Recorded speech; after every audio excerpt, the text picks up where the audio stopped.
Hello and welcome to Prairie Pulse. Coming up a little bit later in the show, we'll hear music from Elska. But first, joining me now is Klaus Lemke from Bismarck. And Klaus, thanks so much for joining us today. It's my pleasure. Klaus, I know you're here today to talk about your book, Coming to America, An Immigrant's Story. But before we get to the book, tell the folks a little bit about yourself and your background and maybe where you're originally from. Well, I grew up in Germany and had a chance to come over to the United States, and I'm a happy new citizen. Well, not that new anymore, over 55 years, but that's pretty much my story. Well, so what made you write the book?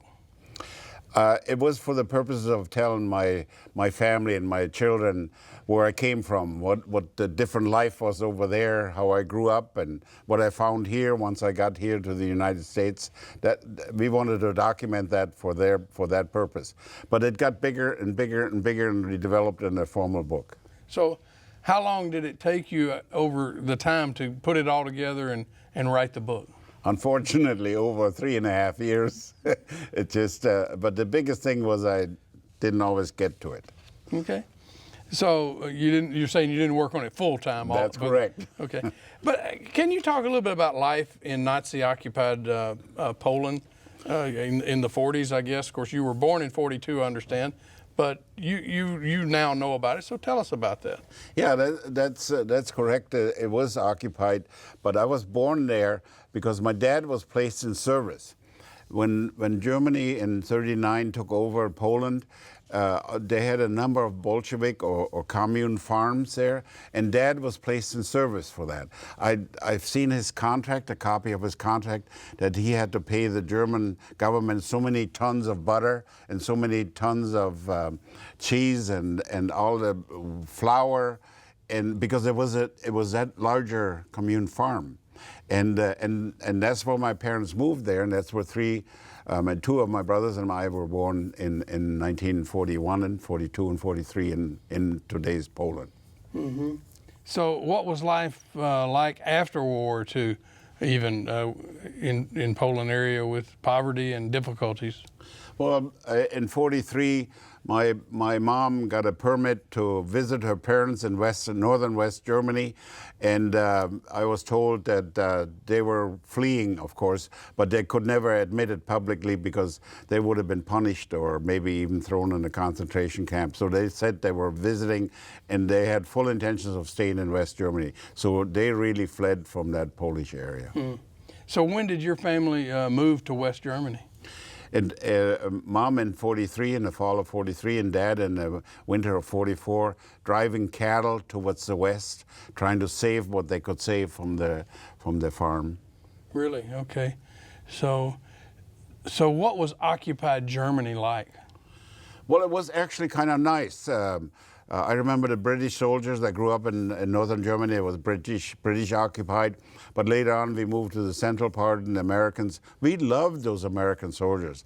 When they came by with colonies of trucks, they used to throw out some candy, or one time a greenish can of peanuts.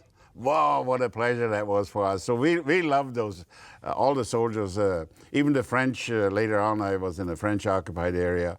We loved those soldiers. They were very friendly to us. So talk a little bit more about your time there. I guess you actually served in the Army under NATO command?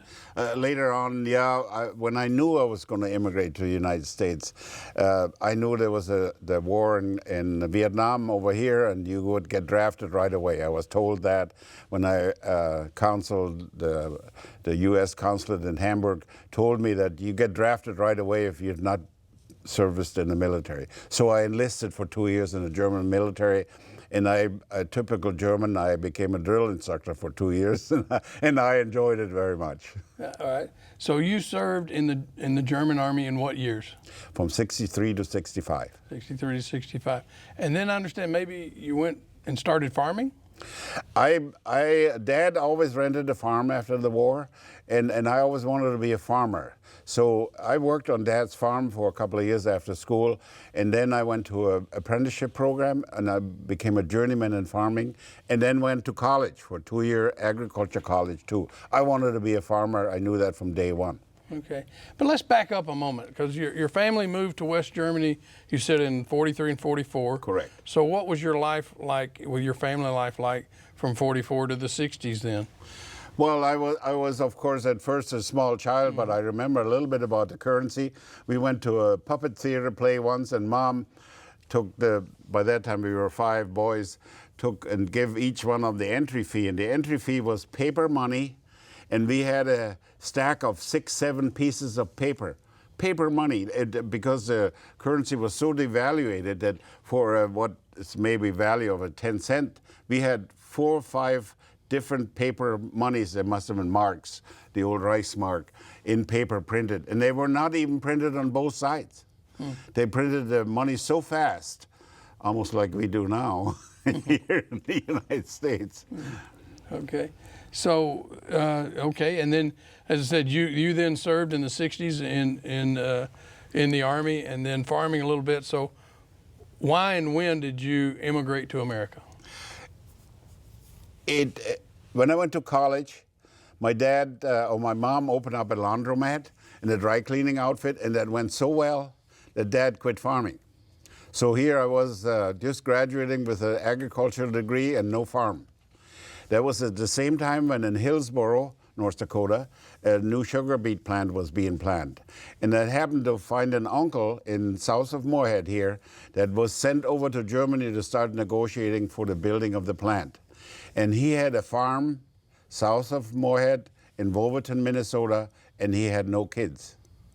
And it sparked an interest in me, and he was interested in me, and we hit it off, and he said, you come on over and maybe we can work something out. That's what led me to the United States. So did he sponsor you to come? Is that the way it worked back then? That's correct. He sponsored me. He had to sign a commitment that for 5 years I would never be a warden to the state. I couldn't go on Social Security. I couldn't go on welfare or anything. He sponsored me, in essence, a job for 5 years. Did you have other family over here at the same time, or? No, I did not. I had an uncle, my mother's brother in New Jersey, who immigrated in the 40s, but no, I did not. Okay. So what kind of adjustment was that like for you? Oh, it was, it seemed overwhelming, but not when you're 22 years old and invincible. But the language was a problem. I had 4 years of French in high school and no English. And so that it was difficult at first. It was even made more difficult because when you sit on a tractor all day on a farm, you just don't learn any English, you know. Well, so did you know any English to speak of when you came here to America? I need to qualify that because I heard about the Beatles song, "She Loves Me, Yeah, Yeah, Yeah." So I did know some words of English. Of course I did. But that was the extent of it. That was it. But so then talk about some of those language challenges you faced. Yeah, every language is different. Just in principle, take the saying back and forth. I know French and I know some Swedish and Norwegian. They don't say back and forth. No other language says back and forth. They say forth and back. You know, that caught my attention. How about pushing the envelope? You know, that's what I pictured it like that. I would take and push an envelope on the floor, and I did not understand it. Or I heard the story about he went hellbent for leather. Well, I didn't. And it was Paul Revere that did that. He jumped on a horse with the saddle and the leather stuff, and he went and warned us that the British was coming. There's a few other ones like when you say, "Doesn't that take the cake?" And then I wondered, where was the cake? or playing a dice game and horse apiece. Somebody announced. Well, we both had 6s, but I didn't see no horse on the agenda anywhere. And those things are a habit that you grow up here when you're born in this country. You take them for granted, and I had to learn all of them. Well, I've often been told English is the hardest language to learn, partly because of what you're stating. Did you speak French very well? Yes, I did. I spoke pretty fluently. I spent 4 years with my family next to a French camp, and yes, I spoke it well. But it is not true that English is a hard language to learn. It is in some ways, but in other ways, a German language and even French is much more complicated. Okay. Much more complicated. We have one word for the car, the house, you know, and there's only one, THE. And in Germany, they got like 7 or 8 of them. It depends on if you're male or female, if you're singular or plural. There's different words for that. Okay. Well, can you talk about the American dream and what that meant to you and means to you now? See, I still believe in it today. The most wonderful part is growing up, just knowing my family and friends, everybody kind of knew by the time you were between 10 and 15 what you wanted to be. And the norm is over there that you be that and you reach for that. Over here, if you're 18 and you're a mechanic and you want to become a butcher, there's no reason in the world that you can't if you find employment or if you open up your own business. That's the American dream here. You can, and still today you can reach it. You can, and that's what I found so fascinating about this country. So do you feel like you've lived your American dream? I sure did. Of course I did, and I'm still living it. No, good. I think it's fantastic. Now, as I understand it, all of your siblings still live in Germany. Yes, they do. I got 4 brothers and 2 sisters, and they still live, and many cousins and nieces and nephews. Can you talk about that? And do you see them much? Or yeah, we do communicate, of course, with today's communications, even on my phone with a video. You can talk to them at the spare of the moment, and very, very inexpensive too. And I've had the chance. I've worked, I was a member of the Bismarck Man Development Corporation. They exhibited in Germany every year, trying to solicit companies to come over to Bismarck, North Dakota. And I was their translator when we went over there every year. So I've been back home. I shouldn't say that. I promised myself, this is my home. I'm not going back home to Germany. Every time we left Germany, I said, I'm going back home. Yeah. So did any of your siblings think about coming or ever come over here to stay? I've had a sister stay with me in Fargo. She worked at a travel agent in Germany, and she learned the English language over here by being here 1 year, and she lived with me. But no, none of my other brothers and sisters ever came over here. Okay. Well, can you talk about your real estate and political career? Well, real estate, of course, was. I started here in Fargo-Moorhead, and I was struggling. It was a difficult. My language added to some of the, my language deficiency added to some of the challenges, but it also had its pluses. I remember many times somebody called in the real estate office, whether it was Kiefert Realty or somebody else, that said, I don't remember the guy's name, but he was a German. and that was a connection that did help, And I became eventually State Realtor of the Year, so I did have a successful career. That at least I think I did have a successful career in real estate here in Fargo-Moorhead. Okay. And did you have a political career? I did too. Dick Henches, a former mayor of Fargo, guided me into should I be a Democrat or Republican, and to put it in very simple terms, I attended both conventions here in Fargo, and they were both noble parties, and they still are both noble parties. But I thought, when I visited the Democrat Party, they were whining a little bit more than the Republicans. So anyhow, I chose, with the help of Dick Henches, I chose to become a Republican. And Herschel Laskowitz, a former mayor, a well-known name in Fargo here, he contributed to that too, because I didn't care for his politics. So he kind of pushed me into the Republican column. Okay. You have a chapter in your book called Prejudices. Can you talk about why and what that chapter is about? Yes. My first prejudice experience was when I went to high school. After 4 years in grade school in Germany, you can opt to test out for a higher fast-track school. When I went to that middle school, some 10 miles away from my little town, I met a nice young friend, and we became close friends, and he was a very nice guy. I really liked the guy. And then it turned out that after about 6 months, I found out he was Catholic. And he was nice. Why was that? That was some prejudice. infiltrated into me somehow. Why would I be surprised that he's a nice guy, even though he's a Catholic? And the second one happened when I came to New York. I had an uncle there, and I stayed with him, and they had some company over Sunday afternoon. And after they left, nice couple, nice young couple, super people, friendly people.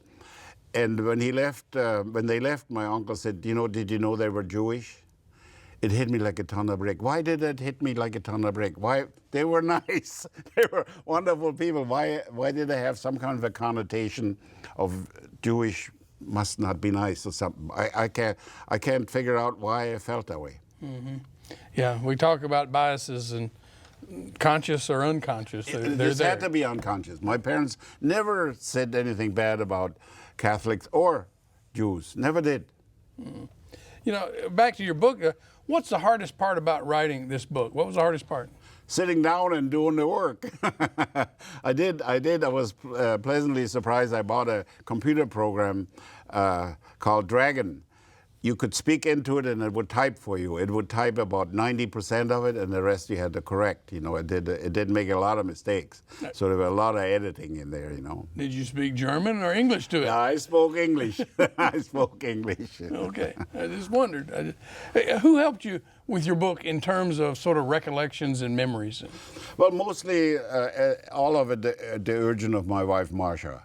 She kept at me and stuff like that. But I went back to Germany during that time, during those 3 years, and conferred with my brothers, because I found out that many perceptions that I had of a thing happening was a little different in their mind. And I felt as a writer that you need to have that accurate, and you have to pursue that. A lot of it, like that ship that is pictured here on the front page, you find that online. Where was it built? It was a ship that transported U.S. soldiers back and forth before it became a cruise ship. Mm-hmm. So a lot of research online, you can find that. Yeah. So you talk about you've been back to Germany over the years for different reasons, but can you talk about the impression of how it's changed over the years? Well, my oldest brother and I are real close friends, and he's an active in a conservative party, or the equal to the Republicans. So we do talk a lot.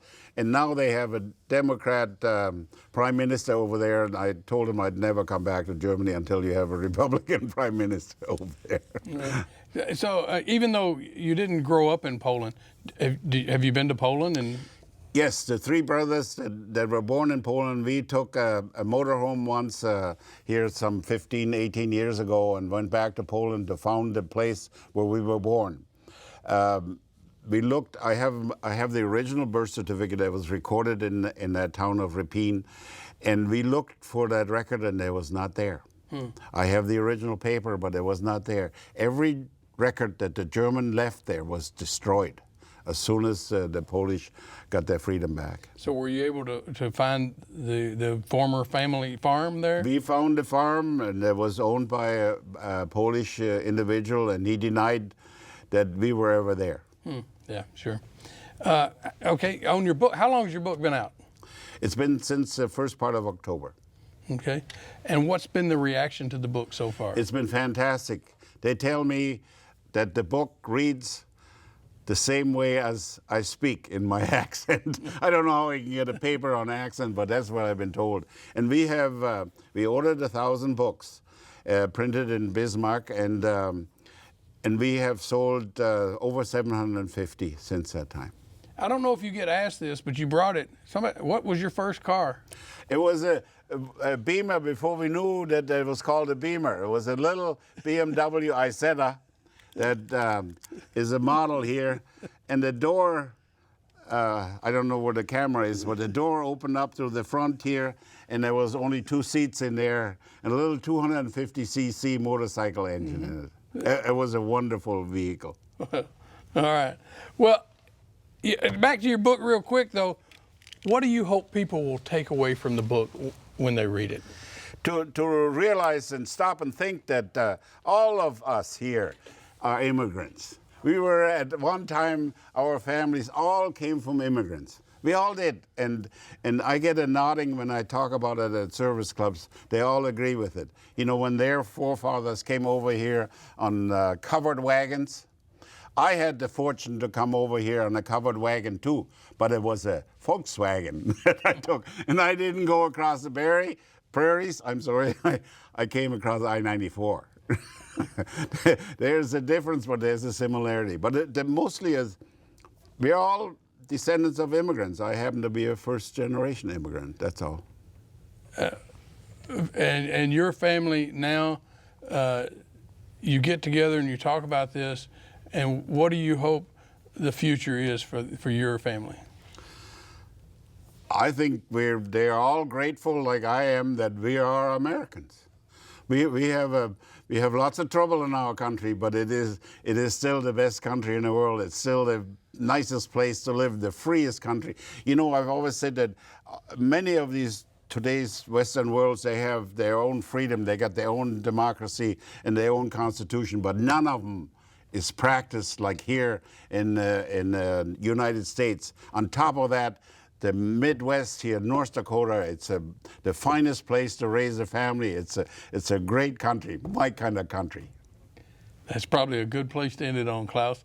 With that said, if people would like to get a copy of your book, where's the best place for them to go? You can go at Ferguson Bookstore in West Fargo, right here in Bismarck and in Fargo or West Fargo. And you can also get it online, and the address is Tiny, TINY, URL/Coming to America. And remember, every C in there is a K. That means I have a spelling mistake right on the front page of my book. Obviously said that, didn't point it out, but that's good. Klaus, thanks so much for joining us today. It was my pleasure. I enjoyed it too. Stay tuned for more.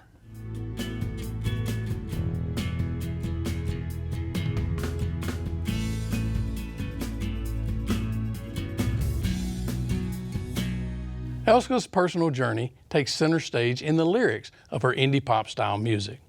The progressive sound melts into her dynamic vocal range to produce a truly ethereal experience.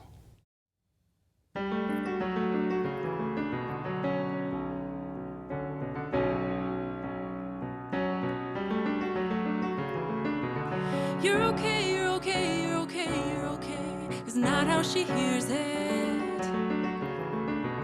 You're fine, you're fine, you're fine, you're fine, is not how she feels it. We say just get over it, just get over it, just get over it.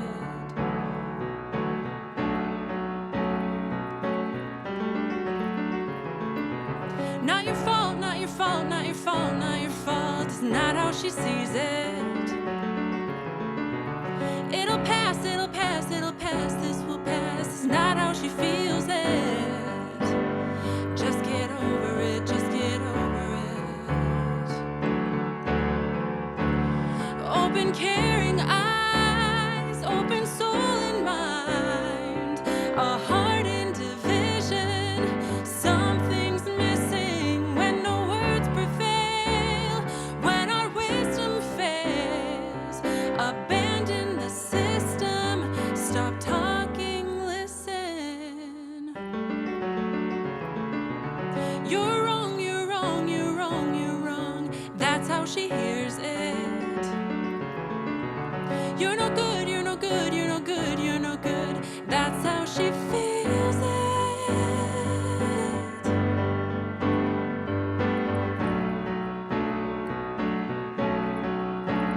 Open caring eyes, open soul and mind, a heart in division, something's missing when no words prevail, when our wisdom fails, abandon the system, stop talking, listen, when no words prevail, when our wisdom fails, abandon the system, stop talking, listen. Just get over it, just get over it. Just get over it, just get over it.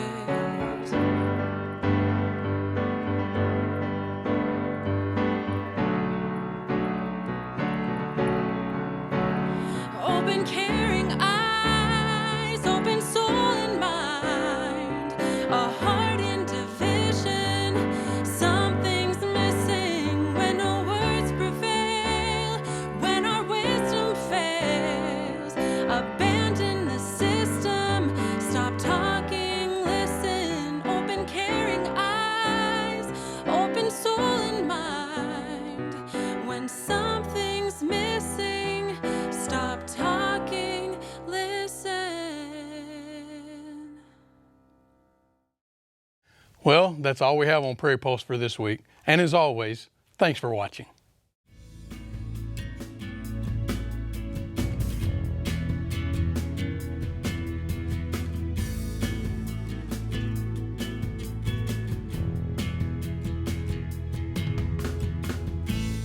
Funded by the Minnesota Arts and Cultural Heritage Fund with money from the vote of the people of Minnesota on November 4th, 2008. And by the members of Prairie Public.